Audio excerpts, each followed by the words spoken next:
Assalamualaikum warahmatullahi wabarakatuh. Ini untuk menindaklanjuti surat edaran rektor bahwasanya kampus IAIN Syekh Nurjati Cirebon sejak tanggal 16 Maret sampai tanggal 28 Maret nanti diliburkan untuk kelas tatap mukanya sehingga pembelajaran dilakukan secara online. Maka ini video ini saya bikin untuk mahasiswa saya di jurusan perbankan syariah dari kelas A, B, C, dan D untuk semester 4 dan atau semester 6. Ya, ini bobotnya adalah 2 SKS dan wajib disimak oleh mahasiswa saya. Seperti biasa, kita di materi Qiraatul Kutub ini kita akan membaca kitab Bidayatul Mujtahid wa Nihayatul Muqtasid yang dikarang oleh Al-Imam Muhammad bin Ahmad Ibnu Rushdi Al-Qurtubi atau yang kita kenal dengan Ibnu Rushdi ya. Ini Bapak Dekan kita Dr. Aan Jailani memang memberi arahan kepada jurusan di bawah fakultas syariah itu materi Qiraatul Kutub atau Bahsul Kutubnya menggunakan kitab ini Bidayatul Mujtahid. Ya, karena faktor penulisnya selain memang seorang pakar ahli fikih dan juga pakar usul fikih, dan juga beliau adalah seorang filosof, ahli filsafat Islam, yang mana kita mengenal karya-karya Aristoteles itu sebagian besar melalui tangan beliau. Beliau adalah penerjemah terbaik dari karya-karya filsafat Aristoteles dari bahasa Yunani ke dalam bahasa Arab, yang sampai sekarang filsafat Aristoteles ini bahkan masih kita pakai dalam keilmuan Islam. Bahkan di pesantren pun masih dipakai kitab mantik atau kitab Isagoji, itu dasar-dasarnya mengambil dari filsafat Aristoteles. Ya, untuk menyingkat durasi videonya, langsung saja saya bacakan. Ini adalah materi keempat dari 16 pertemuan yang akan kita jalani di semester 4 atau semester 6. Langsung saja, bismillahirrahmanirrahim. Qala al-muallifu rahimahullahu ta'ala wa nafa'ana bihi bi ulumihi fid dharaini. Amin. Ini saya membacakan perkata mahasiswa menyimak dan memberi harokat pada teks bacaannya di rumahnya, di tempatnya masing-masing, dan juga memberi makna per lafaz atau per kata.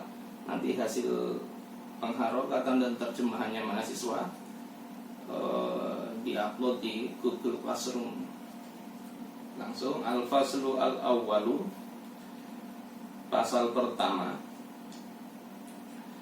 fi ma'rifatil asya'i, fi ma'rifati, dalam mengkaji al-asya'i, hal-hal allati la yajuzu fiha, allati la yajuzu fiha at-tafadulu, allati yang la yajuzu tidak boleh fiha di dalam hal-hal tadi, perkara-perkara tadi, at-tafadulu adanya pelebihan kuantitas barang-barang yang dibarter. Wala yajuzu, dan tidak boleh fiha dalam hal-hal tadi an-nasa'u, yaitu ketidakkontanannya atau penundaan. Artinya dalam barter barang-barang ribawi itu harus serah terima di majelis akad secara kontan dan tunai. Watabayini illati dzalika, watabayini illati dzalika, watabayini dan penjelasan illati dzalika, alasan illat dari ketidakbolehan hal tersebut. Jadi materi keempat ini melanjutkan materi ketiga. Kalau materi ketiga macam-macam riba, ada 2 jenis riba yang diterangkan oleh pengarang kitab, yaitu riba dalam utang piutang dan riba dalam jual beli. Di pasal ini, di materi keempat ini, kita membahas riba dalam jual beli secara khusus. Kita lanjutkan. Fanaqulu, maka kami ucapkan, artinya mu'allif pengarang kitab ucapkan, fanaqul ajma'a al-ulama'u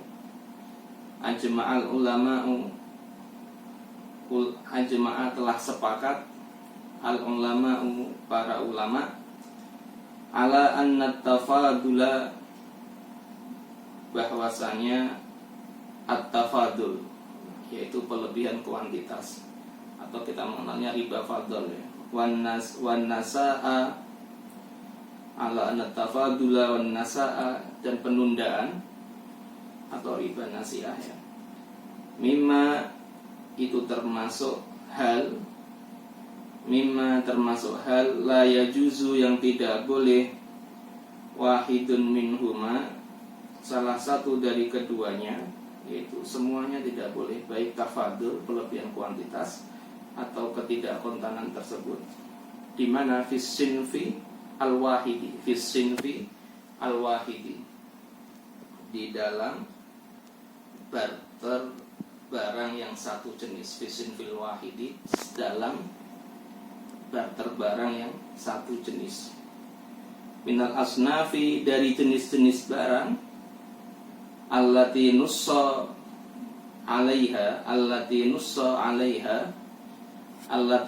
yang telah dinas alaiha atas jenis-jenis barang tadi. Yang dinas artinya, nas itu dalam istilah usul fikihnya adalah pernyataan secara jelas yang tidak bisa ditakwil. Artinya lafaz tersebut, suatu hadis tersebut atau ayat tersebut menunjukkan satu makna yang jelas yang tidak bisa ditafsiri lain atau ditakwil.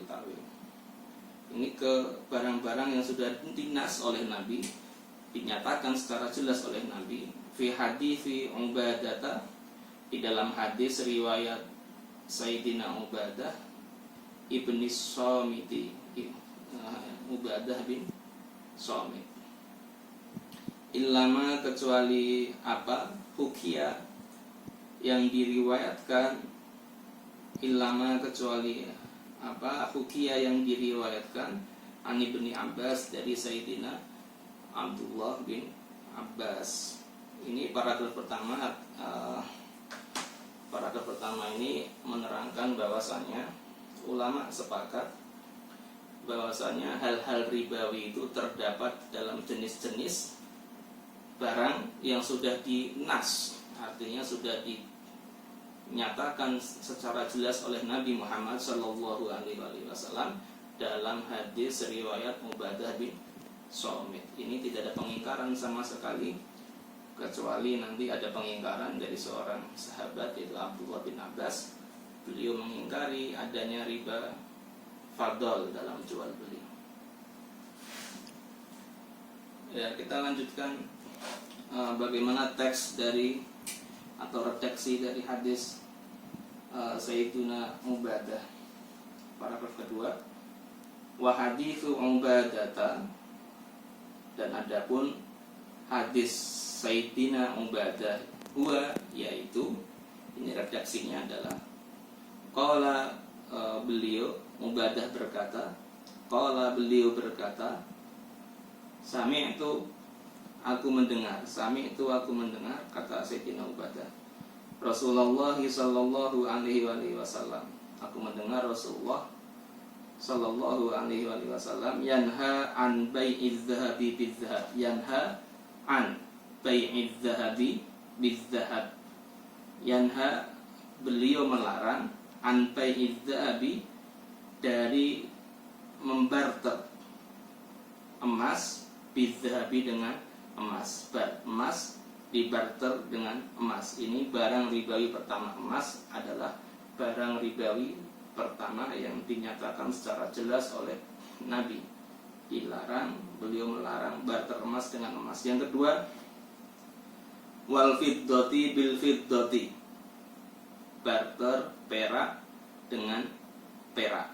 Wal fiddati bil fiddati, barter perak dengan perak. Jadi barang yang pertama dan kedua ini yang ditinas oleh Nabi merupakan barang ribawi adalah emas dan perak. Ini para ulama, kebanyakan ulama dari zaman dahulu sampai sekarang ini menyatakan yang ribawi itu emas dan perak dalam berbagai bentuknya. Di zaman dahulu emas dan perak ini sebagai mata uang atau alat tukar. Emas itu uang dinar dan perak itu uang dirham. Itu yang emas yang berbentuk dinar mata uang adalah barang ribawi. Emas yang berbentuk perhiasan, kalung, cincin, gelang yang dipakai perempuan itu bukan mata uang, tapi juga masih termasuk barang ribawi. Ini menurut kebanyakan ulama seperti itu. Begitu pula perak, baik yang berbentuk dirham atau perhiasan, keduanya sama-sama barang ribawi. Yang unik di sini itu adalah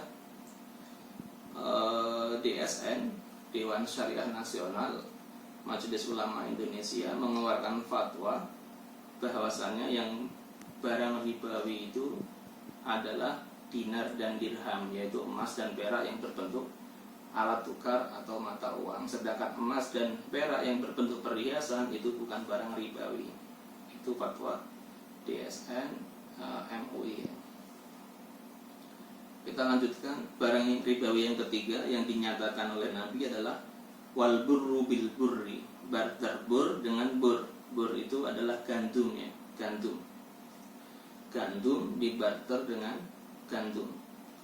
Yang keempat wasyairi bisyairi. Tadi wal burri bil burri, gandum dengan gandum. Yang sekarang yang keempat wasyairi bisyairi, barter jelai dengan jelai. Apa bedanya jelai dengan gandum? Ini bisa kalian searching sendiri di Google ya, perbedaan gandum dengan jelai. Intinya itu dua hal yang berbeda. Kalau gandum itu nama ilmiahnya adalah Triticum aestivum. Kalau jelai nama ilmiahnya adalah di sini Hardium vulgar. Kalau bahasa Inggrisnya gandum bahasa Inggrisnya adalah wheat. Kalau jelai bahasa Inggrisnya adalah barley. Artinya itu dua hal yang berbeda dan bentuknya agak mirip ya, antara gandum, bur dengan jelai, syair. Watamri bitamri. Yang kelima adalah kurma dengan kurma, barter kurma dengan kurma. Wal milhi bil milhi. Yang keenam adalah barter garam dengan garam. Ini adalah keenam barang ribawi yang dinas atau dinyatakan secara jelas oleh Nabi Muhammad Shallallahu Alaihi Wasallam bahwasanya di 6 barang tersebut mengandung unsur ribawi, sehingga tidak boleh dibarterkan sesama jenis kecuali memenuhi 2 syarat. Apa 2 syarat dalam membarter ke-6 barang tersebut yang sama jenis? Syaratnya yang pertama adalah illa sawaan bisawain, kecuali sawaan bisawain, harus sama ukurannya, harus sama kuantitasnya.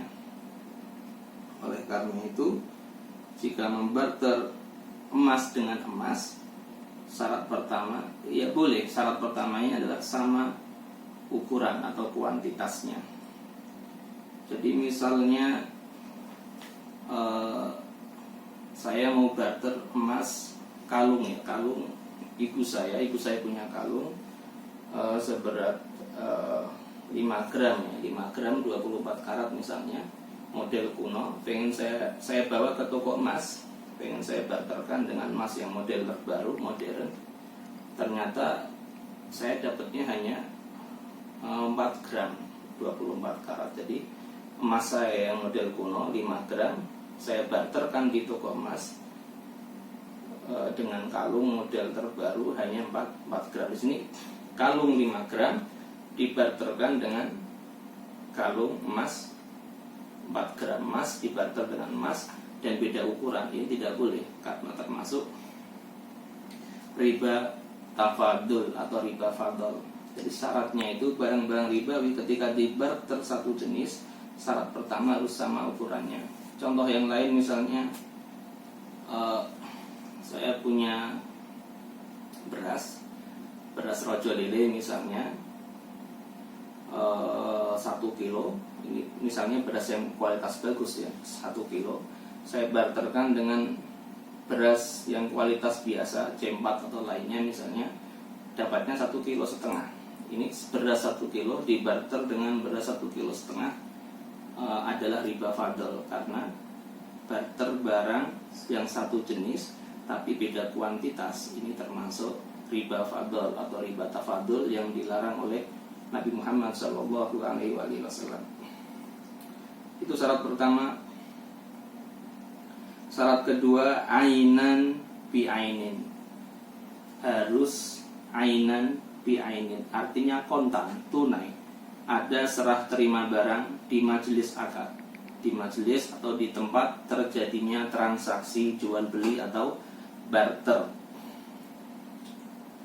Jadi semisal contoh tadi ya, misalnya saya punya kalung tadi 5 gram, saya barterkan di toko emas, dapat kalung juga 5 gram. Ini secara ukuran sama, emas, kalung emas 5 gram dibarter dengan kalung emas 5 gram. Ukurannya, kuantitasnya sama 5 gram. Tetapi tidak kontan. Misalnya saya serahkan kalung saya seketika di majelis akad, tetapi saya baru bisa mendapatkan kalung dari toko emasnya besok atau 2 hari kemudian atau 3 hari kemudian. Di sini tidak ada kekontanan dari pihak penjual, maka ini termasuk riba nasak atau riba nasiah. Karena apa? Tidak ada serah terima barang dari kedua belah pihak di majelis akad. Saya ulangi, dalam ke-6 barang yang dinas atau dinyatakan oleh Nabi Muhammad SAW ini, jika barang-barang tersebut dibarterkan sama jenis, emas dengan emas, perak dengan perak, beras dengan beras, gandum dengan gandum, syaratnya 2. Yang pertama, harus sama ukurannya, sama kuantitasnya. Dan yang kedua, harus serah terima di majelis akad dari kedua belah pihak. Tidak boleh ada yang kredit. Kalau beda ukuran, namanya riba fadl. Kalau tidak tunai, kredit, atau tidak serah terima di majelis akad, namanya riba nasiah atau riba nasab. Kemudian hadis ini melanjutkan, faman zada, barang siapa yang menambahi kuantitas 5 gram dibarter dengan 4,5 gram emas, au isdada, atau minta tambahan, faqad arba, maka dia telah melakukan riba. Faqad arba, maka dia telah melakukan riba. Nah, ini adalah hadis Sayyidina Ubadah yang menjadi dasar pakar fikih dalam berbagai mazhab untuk menerangkan, menjelaskan riba dalam jual beli. Fahadal haditsu, ini kata pengarang kitabnya melanjutkan, fahadal haditsu, maka hadis ini, hadisnya Ubadah ini, nasun, adalah keterangan secara jelas, nas, fiman ittafaduli dalam melarang riba fadl, yaitu riba yang di dalamnya ada pelebihan kuantitas atau pelebihan ukuran dalam barter barang-barang satu jenis, barter barang-barang sama jenis. Fisinfi al-wahidi, di dalam barter barang satu jenis, fisinfi jenis, al-wahidi satu, artinya dalam barter barang-barang satu jenis, min hadil a'yani, dari ke-6 barang-barang ribawi yang telah disebutkan oleh Nabi Muhammad SAW tadi. Ini adalah kesimpulan dari paragraf kedua. Untuk lebih jelasnya saya tuliskan di sini aja. Jadi barang-barang ribawi, al-a'yan al-ribawi, ini papan tulisnya seadanya, yang kecil karena ini di rumah bukan di kampus. Kalau di kampus jelas besar ya. Jadi al-a'yan ar-ribawiyah,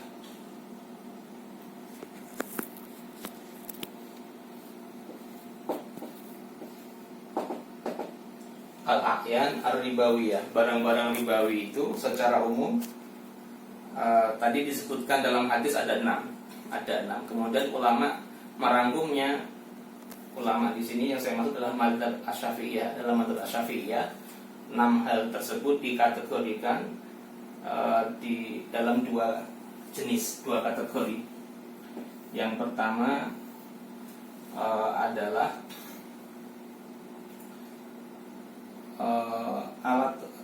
alat tukar emas dan perak. Saya pakai Indonesia saja, emas, perak, atau alat tukar.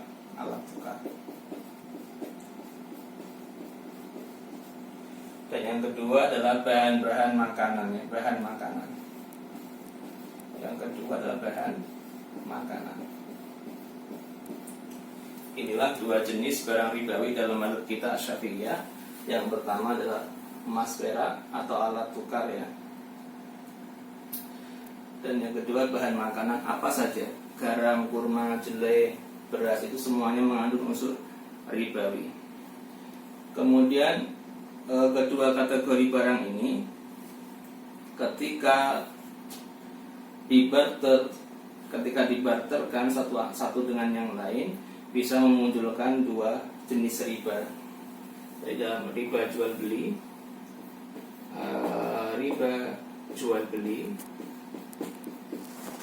ini ada 2 macam. Yang pertama namanya riba fadl. Riba fadl ini kapan munculnya riba fadl? Riba fadl ini muncul ketika barter barang satu jenis. Riba fadl muncul yang pertama ketika barter satu jenis. Barter barang satu jenis munculnya dari barter barang satu jenis. Oleh karena itu, ketika barang-barang yang dibarter sudah beda jenis, maka tidak akan muncul riba fadl. Riba kelebihan ukuran atau kuantitas itu hanya bisa terjadi ketika barang-barang riba yang dibarter adalah sama jenis atau satu jenis. Saya contohkan tadi, emas dibarter dengan emas atau gandum dibarter dengan gandum. Kapan terjadinya riba fadl? Yang pertama barter satu jenis, dan yang kedua ketika ada pelebihan ukuran.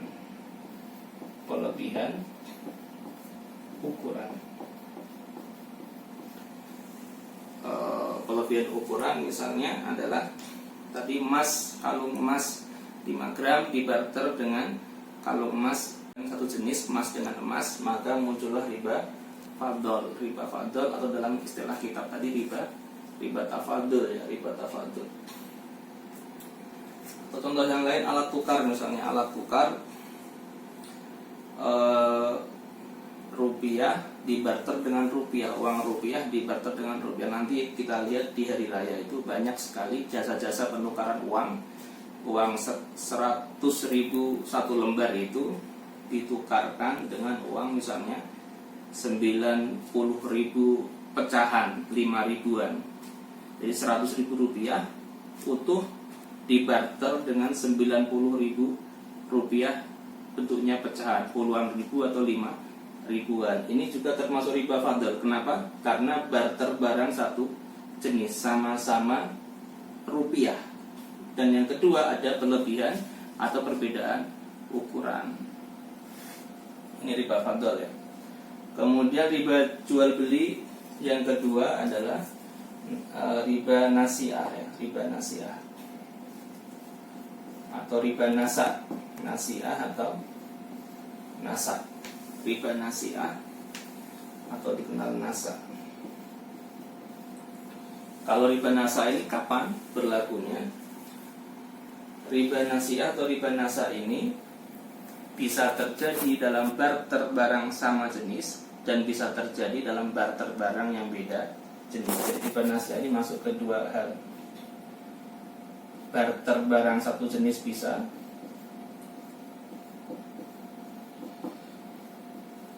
atau dan beda jenis juga bisa. Satu jenis atau beda jenis.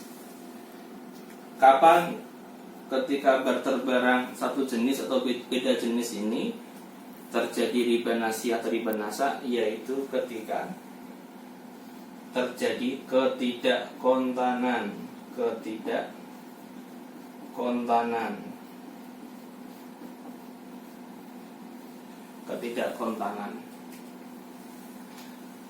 Jadi seperti ini riba nasa itu.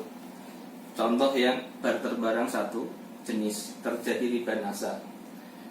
Misalnya tadi ya, emas 5 gram saya barter dengan emas 5 gram. Secara ukuran tidak ada masalah karena dalam ukurannya sama, 5 gram dibarter dengan 5 gram. Tapi masalahnya tidak tunai, tidak kontan, tidak terjadi serah terima barang di majelis akad. Emas yang saya miliki saya serahkan saat itu, tapi emas pihak yang lain, penjualnya, tidak langsung memberikannya kepada saya, nunggu 2 hari atau 3 hari. Ini terjadi tidak kontanan ini, atau bahkan ketidakkontanannya dari kedua belah pihak. Kedua belah pihak sama-sama tidak menyerahkan langsung di tempat terjadinya transaksi, tapi menundanya. Ini contoh yang riba nasiah dalam barter barang satu jenis. Dan contoh riba nasiah yang terjadi dalam barter barang beda jenis. Misalnya saya petani beras, ketika beras panen, saya ingin barterkan beras tersebut dengan kopi. Jadi saya ingin barter beras dengan kopi. Beras saya 10 kilo, saya barterkan dengan kopi 5 kilo. Beras dibarter dengan kopi. Ini sudah beda jenis. Beras dan kopi sudah beda jenis. Karena beda jenis, tidak akan terjadi riba fadl. Riba fadl di sini tidak akan muncul. Artinya kalau sudah beda jenis boleh ada perbedaan ukuran, perbedaan kuantitas, boleh. Beras 10 kilo dibarter dengan kopi 5 kilo tidak ada masalah, boleh, karena sudah beda jenis. Dengan satu syarat, harus kontan dan tunai, terjadi serah terima barang di tempat transaksi. Beras saya serahkan di tempat dan kopi juga diserahkan di tempat. Ini sah, tidak ada masalah. Masalah terjadi ketika ada penundaan, ketidakkontanan, ketidaktunaian. Saya menyerahkan berasnya besok dan dia menyerahkan kopinya besok atau sekarang. Artinya ada ketidakkontanan dari satu pihak saja sudah memunculkan riba nasiah meskipun barangnya sudah beda jenis. Jadi kesimpulannya riba jual beli ini adalah barter barang-barang ribawi yang dua kategori ini, alat tukar dan juga bahan makanan ini, jika dibarter dengan sesama jenisnya, beras dengan beras, rupiah dengan rupiah, dolar dengan dolar, maka syaratnya adalah ada dua. Kalau barter barang satu jenis syaratnya dua. Yang pertama supaya sah adalah sama kuantitasnya, sama ukurannya. 100 rupiah dibarter dengan 100 rupiah. Kemudian yang kedua harus tunai, kontan, dan serah terima barang di tempat transaksi dari kedua belah pihak. Itu. Kemudian ketika barter barang-barang ribawi ini terjadi dari dua barang yang sudah beda jenis, gandum dengan kurma, beras dengan kopi, dolar dengan rupiah, rupiah dengan real, ini sudah beda jenis, maka syaratnya hanya satu saja, yaitu tidak boleh tidak kontan, harus tunai, harus serah terima barang di tempat transaksi. Kalau sudah beda jenis, boleh ada pelebihan atau perbedaan ukuran, tetapi tetap harus kontan. Kenapa? Karena kalau tidak kontan muncullah riba nasiah. Seperti itu. Yaitu secara umum seperti itu penjelasannya. Kemudian saya lanjutkan paragraf ketiga, masih ada 2 paragraf lagi. Wa amma man'un nasi'ati. Wa amma man'un nasiati, adapun pelarangan riba nasiah atau pelarangan adanya penundaan, ketidakkontanan fiha, di dalam barang-barang ribawi tadi yang 6 disebutkan oleh Nabi. Ya, Nabi menyebutkan 6 ya. Kemudian madzhab Syafi'iyah mengkiaskan 6 tadi. Yang emas perak dikiaskan dengan seluruh mata uang alat tukar. Yang bahan makanan 4 tadi dikiaskan dengan seluruh bahan makanan, dari buah-buahan, sayur-sayuran, makanan pokok, semuanya bahan makanan itu adalah unsur ribawi dengan cara kias. Fasabitun, maka itu tetap, min ghairi ma hadisin, min ghairi ma hadisin, bukan dari satu hadis saja. Artinya pelarangan riba nasiah dalam barang-barang ribawi itu pelarangan apa? Pelarangan nasiah atau penundaan, ketidakkontanan dalam barter barang-barang ribawi itu ditetapkan bukan hanya dari satu hadis saja. Fasabitun, tetap, min ghairi ma hadisin, bukan hanya dari satu hadis. Ini ma-nya ma zaidah ya. Aslinya min ghairi hadisin ditambahi ma, ini ma tambahan ya, untuk fungsinya penguat, bukan hanya benar-benar dari satu hadis, tapi benar-benar dari banyak hadis.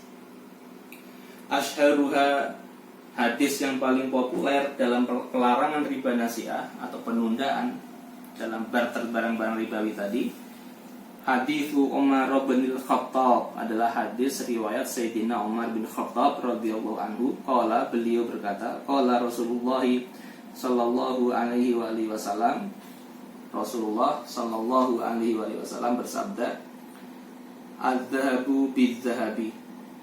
Riba. Az-zahabu biz-zahab. Az-zahab barter emas, biz-zahab dengan emas. Riban itu adalah riba. Emas dibarter dengan emas itu riba, karena barter barang satu jenis. Illa ha'a wa ha'a, kecuali, ada kecuali ya. Illa ha'a wa ha'a, kecuali ha'a wa ha'a, artinya serah terima barang di tempat transaksi dari kedua belah pihak. Ha'a itu kata kerja ya, fi'il yang secara bahasa artinya khud, ambillah. Kecuali ambillah ini, wa ha'a, dan ambillah itu, artinya kedua belah pihak yang bertransaksi langsung menukarkan barangnya dan menyerah terimakan barangnya di tempat transaksi. Ini syaratnya tadi ya. Jika satu jenis, syaratnya adalah harus serah terima barang di tempat transaksi, itu syarat pertama. Dan syarat kedua tadi adalah harus sama kuantitas atau sama ukuran. Ini di sini nas secara jelas dari Nabi, dalam menukar atau membarter barang ribawi harus ha'a wa ha'a, tunai, serah terima barang di tempat transaksi. Wal burru bil burri, dan gandum dibarter dengan gandum, riban, itu juga riba. Illa ha'a wa ha'a, kecuali jika diserah terimakan di tempat transaksi dari dua belah pihak barangnya. Wa tamru bit tamri, kurma dengan kurma dibarter dengan kurma, riban, itu juga riba. Illa ha'a wa ha'a, kecuali jika ada serah terima barang di tempat transaksi dari kedua belah pihak, maka bukan riba. Wa sya'iru bi syairi, dan jelai dengan jelai dibarter jelai, riban, itu juga riba. Illa ha'a wa ha'a, kecuali jika ada serah terima barang di tempat transaksi. Ini paragraf ketiga ini sangat jelas sekali bahwasanya dalam membarter barang-barang ribawi, terutama dalam hadis yang satu jenis, harus kontan, serah terima barang di tempat transaksi. Begitu pula yang beda jenis, sama, syaratnya harus kontan, serah terima barang di tempat transaksi. Kemudian paragraf yang terakhir sudah 25 menit kira-kira ya. Paragraf terakhir saya bacakan. Fatadammana, maka mengandung haditsu Ubadata, hadisnya Ubadah bin Samit di atas, yang di paragraf kedua tadi,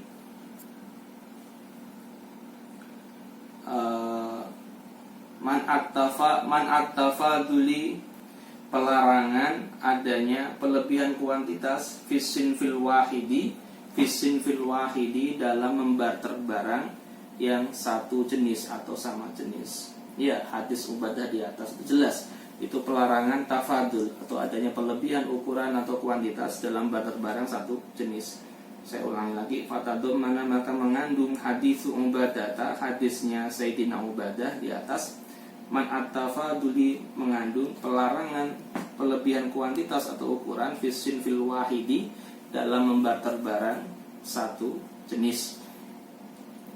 Watadom mana aidon, dan mengandung juga hadis Ubadah, hadisnya Ubadah di atas tadi juga mengandung apa?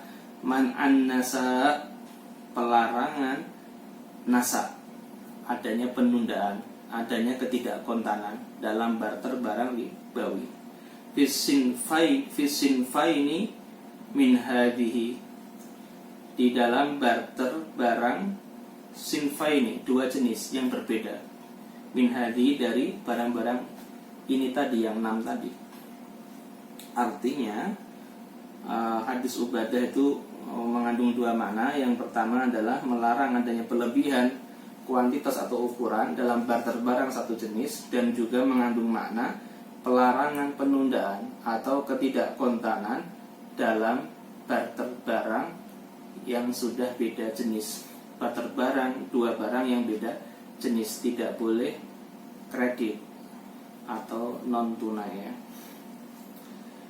Wa ibahatat tafadul, yang ketiga, mana ketiga yang dikandung hadisnya Ubadah, wa ibahatat tafadul, pembolehan adanya tafadul, pelebihan kuantitas atau ukuran. Kapan dibolehkan? Yaitu ketika sudah beda jenis. Kalau sudah beda jenis, yang dilarang hanya penundaan atau ketidakkontanan. Tetapi perbedaan kuantitas dan ukuran sudah boleh ya, ketika barangnya sudah beda jenis, barang-barang yang dibarter beda jenis. Wadzalika, dan hal tersebut fi ba'dir riwayati, itu tercantum fi ba'dir riwayati, tercantum dalam sebagian riwayat hadis as-sahihati, yang sahih. Wadzalika, dan yang demikian itu anna fiha, bahwasanya di dalam sebagian riwayat hadis yang sahih tersebut, ba'da dzikrihi, setelah Rasulullah sallallahu alaihi wasallam menyebutkan, menjelaskan man at-tafaduli, pelarangan adanya pelebihan kuantitas atau ukuran, fitil kasittati, dalam keenam barang ribawi di atas. Beliau bersabda, wabi'ud dzahaba bil wariki, dan jualah kalian adzhaba, emas, bil wariki, dengan perak, dinar dengan dirham, barterkan boleh, rupiah dengan dolar, barterkan boleh, kaifa syi'tum, sebagaimana yang kalian inginkan. Artinya dengan perbedaan ukuran. Saya tukar 1 juta dengan 100 dolar, ini kan beda. 1 juta dengan 100 kan beda nominalnya, tapi boleh karena sudah beda jenis, yaitu rupiah dan dolar. Atau bahkan rupiahnya 2 juta, saya barter dengan 100 dolar, tidak masalah. Beda ukuran, ada pelebihan nominal, pelebihan ukuran, tidak masalah karena sudah beda jenis. Tadi saya contohkan yang bahan makanan, beras 10 kilo dibarter dengan kopi 5 kilo, 10 kilo dengan 5 kilo, gak masalah, sudah beda jenis. Kaifa syi'tum, sebagaimana yang kalian mau, dengan satu syarat saja, yadan biadin, syaratnya harus yadan, tangan, biadin, dengan tangan. Artinya ada serah terima barang dari kedua belah pihak, pembeli menyerahkan, penjual menyerahkan.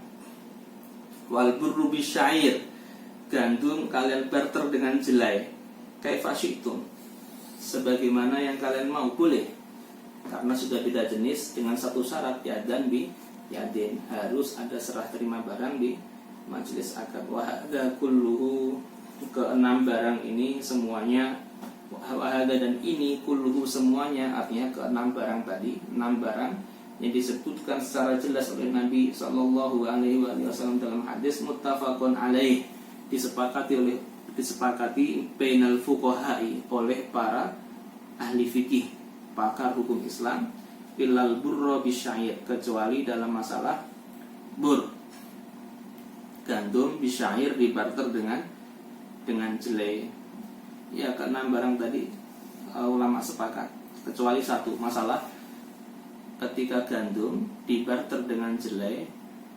Ini mereka berbeda pendapat, gandum dan jelai itu sudah beda jenis kah ataukah masih satu jenis. Yang mengatakan gandum dan jelai masih satu jenis berarti tidak boleh ada pelebihan kuantitas ketika gandum dibarter dengan jelai. Ulama yang mengatakan gandum dan jelai sudah beda jenis, maka tidak masalah dibarter dengan pelebihan atau perbedaan ukuran dan kuantitas. Gandumnya 5 kilo dibarter dengan jelai 6 kilo, tidak masalah. Bagi ulama yang menganggap keduanya sudah beda jenis. Ini adalah pembacaan teks kitab Bidayatul Mujtahid, materi keempat sudah selesai ya. Ini saya cara membacanya adalah terjemah perkata dalam bahasa Indonesia yang bukan ala pesantren. Kalau ala pesantren itu harus lengkap, detail dengan nahwu sorobnya ya, utawi dan iku. Saya membacanya adalah terjemah perkata yang tidak seperti itu. Yang ini yang supaya mudah dicerna oleh mahasiswa yang backgroundnya bukan dari pesantren. Sekarang yang terakhir adalah pembahasan nahwu sorobnya. Ya, kira-kira 5 menit saya tambah 5 menit lagi atau 10 menit. Materi keempat ini nahwu sorobnya adalah pembahasan tentang maf'ul bih ya, maf'ul bih. Materi ketiga kemarin pembahasannya jumlah fi'liyah. Sekarang materi keempat adalah maf'ul bih. Maf'ul bih itu apa? Secara singkat saja ya. Maf'ul bih itu adalah dalam bahasa Indonesia dikenal dengan objek ya, objek.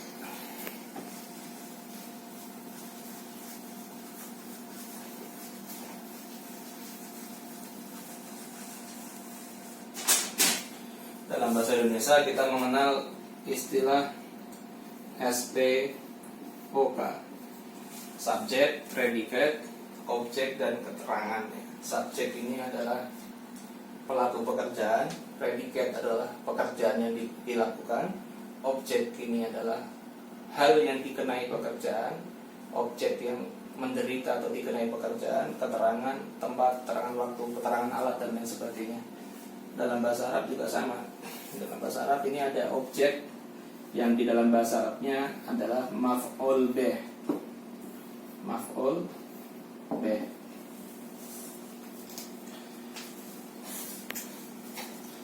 Kemudian maf'ul bih itu muncul dari mana? Maf'ul bih itu muncul dari kata kerja transitif. Jadi sebelumnya kita bahas dulu macam-macam fi'il ya, fi'il.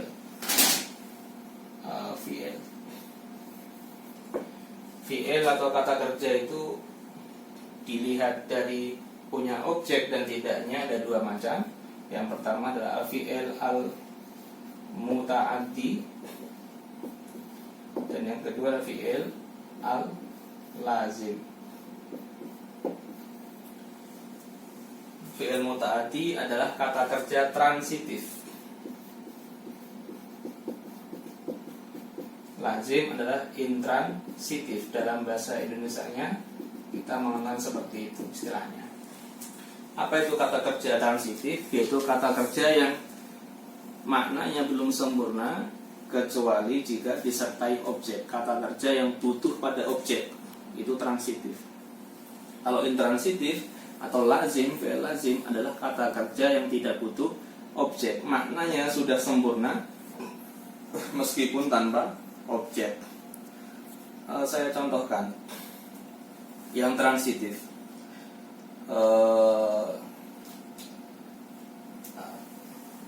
Qara'a ini yang transitif ya.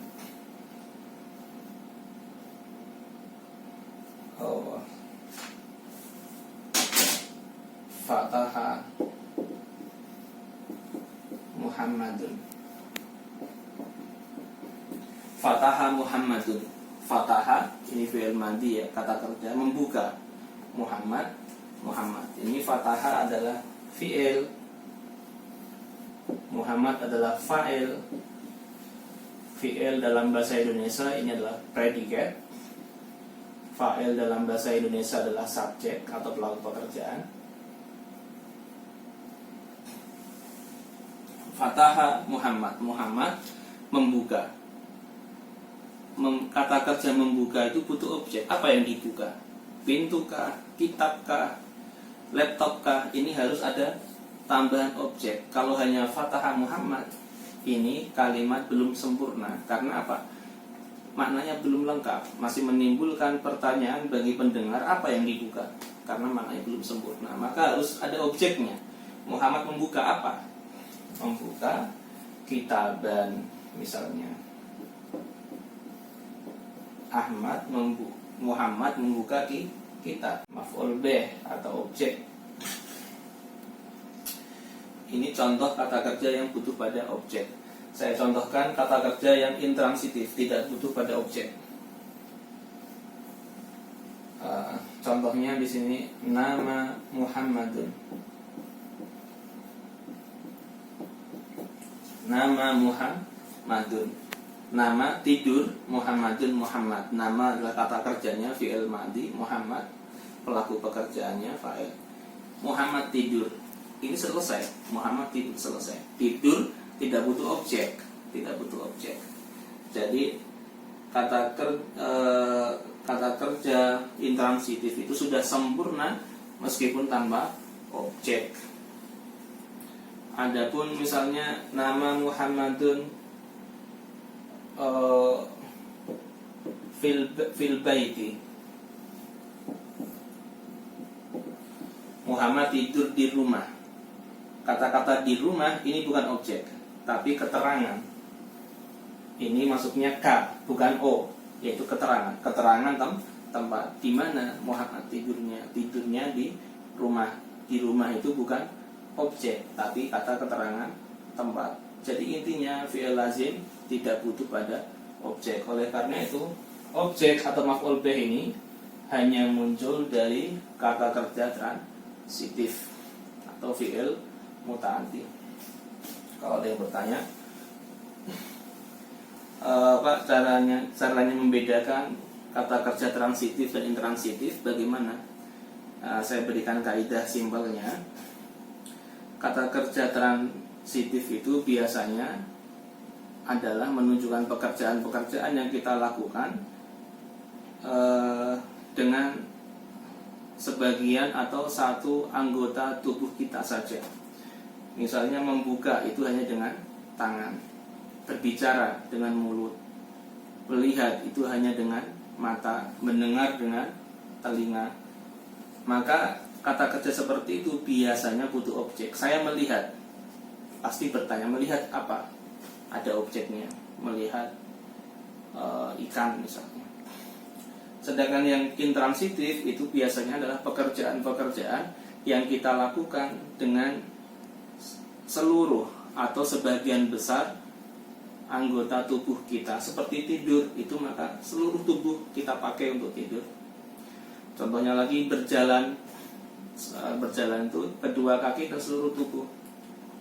Bangun, berdiri, itu adalah dengan seluruh tubuh. Maka biasanya tidak butuh pada objek, tapi langsung butuh kepada keterangan tempat, keterangan waktu dan lain sebagainya. Itu ciri pertama. Ciri kedua adalah kata kerja transitif itu bisa disambung dengan dhamir hu atau dhamir ha.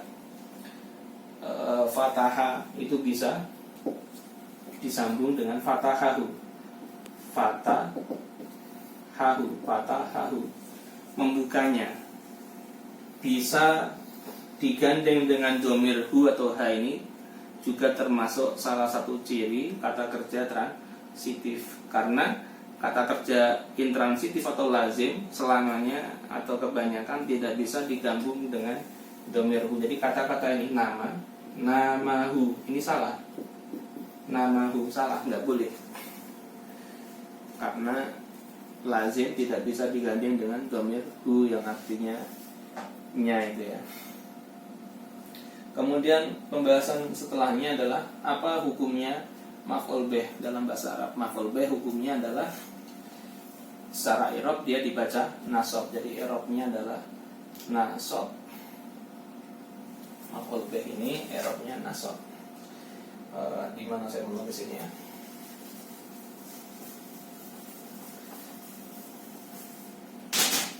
Maf'ul bih di sini secara i'rab dia dibaca nasab. I'rab nasab itu tandanya ada fathah, kemudian nanti ada kasrah, kemudian nanti ada alif, ada ya. Ada 4 tanda. Ini sudah kita pelajari di mata kuliah bahasa Arab 2 di PPB, yaitu di Pusat Pengembangan Bahasa. Sudah di semester 2 dulu kalian sudah pelajari. Kita langsung saja ke contoh aplikatif. Contoh aplikatif kaidah nahwu shorof dalam teks bacaan tadi.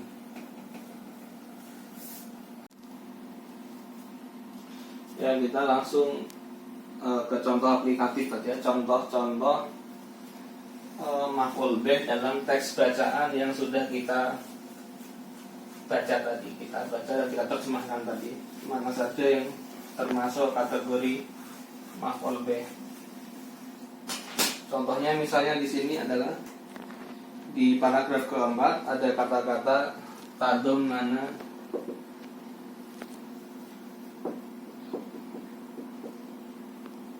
hadisu mubadata manhat tafadul.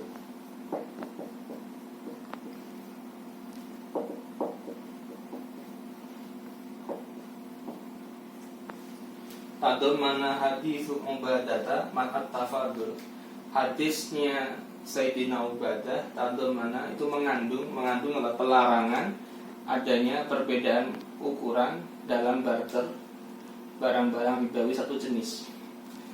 Fokus kita tadum mana? Mengandung. Ini adalah kata kerja. Ini fi'ilnya fi'il madhi. Dan mengandung itu termasuk kata kerja transitif, fi'il muta'addi yang tentunya butuh pada objek, butuh pada fa'il pelakunya dan butuh pada objek yang dikenai pekerjaan. Mengandung. Apa yang mengandung? Artinya fa'ilnya mana? Fa'ilnya adalah hadisu ubadah. Ini fa'il. Fa'ilnya atau subjek ya, subjek. Ini predikat tadi, predikat. Fa'il itu dalam bahasa Arab selalu dibaca rofa ya, rofa. Dan tanda rofanya di sini adalah dhammah. Oleh karena itu hadisu ini dhammah karena dia fa'il. Mengandung. Apa yang mengandung? Hadis ubadah. Kemudian apa yang dikandung? Objeknya mana? Ini. Ini objek maf'ul bih. Ini maf'ul bih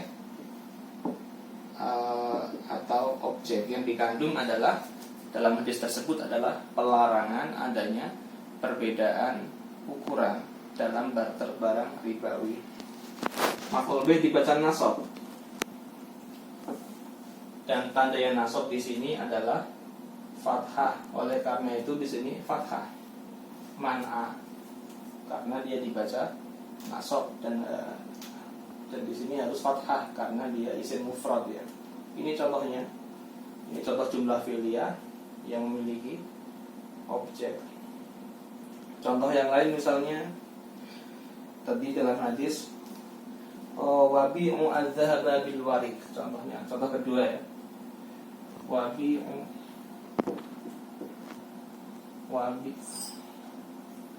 ada ya ini. Wabi'u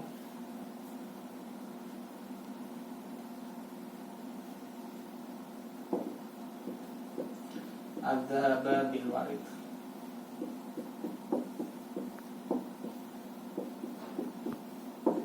Wabi'u dan kalian juallah. Ya, ini juallah. Ini adalah kata kerja menjual. Ini bentuk perintahnya. Fi'il amr. Ini fi'il amr. fi'il amr dalam bentuk perintah. Nabi bersabda sallallahu alaihi wasallam, kalian juallah. Kalian juallah. Jadi pelakunya siapa? Pelakunya kalian. Jadi fi'il amr ini, fa'ilnya atau pelakunya siapa? Kalian ya. Yaitu di sini adalah ini huruf wawu ini disebut sebagai wawul jamak. Wawul jam'i al mukhatabah ya. Ini adalah wawu jamak yang bermakna kalian. Wawu di sini sebagai fa'il, dia bermakna kalian. Wabi'u dan jualah, wawunya bermakna kalian. Jadi pelaku pekerjaannya siapa? Kalian. Dalam fi'il amr atau kata perintah, fa'il itu adalah orang yang akan melakukan pekerjaan dalam perintah tersebut. Di sini fa'ilnya wawul jamak, artinya bermakna kalian. Apa yang dijual, objeknya mana ini? Ad-dahab. Ini maf'ul bih-nya atau objeknya ad-dahab. Maf'ul bih tadi dibaca nasab. Tanda nasabnya adalah fathah. Bil wariki ini adalah jualah kalian emas, bil wariki dengan perak ya, dengan perak. Ini B-nya huruf jar. Ini B-nya huruf jar. Kemudian wariknya ini adalah majrur ya, majrur. Jar majrur ini hanyalah kata pelengkap, maksudnya kata keterangan ya, bukan unsur utama atau unsur inti yang membentuk dalam sebuah kalimat. Unsur utamanya adalah fi'il, wabi'u dan fa'il dan maf'ul bih. Kalian juallah emas bil wariki dengan perak. Ya, demikianlah materi keempat yang saya sampaikan. Ini bobotnya adalah 2 SKS. Ya, selamat kalian mengerjakan tugas dari materi keempat ini. Tugasnya adalah kalian memfoto hasil pengharokatan dan terjemahan perkata yang kalian buat di buku kalian. Kalian foto di Google di Google Classroom, itu sebagai tanda bukti kehadiran kalian. Ya, selamat belajar. Saya tutup, kurang lebihnya saya minta maaf. Wabillahi taufiq wal hidayah. Assalamualaikum warahmatullahi wabarakatuh.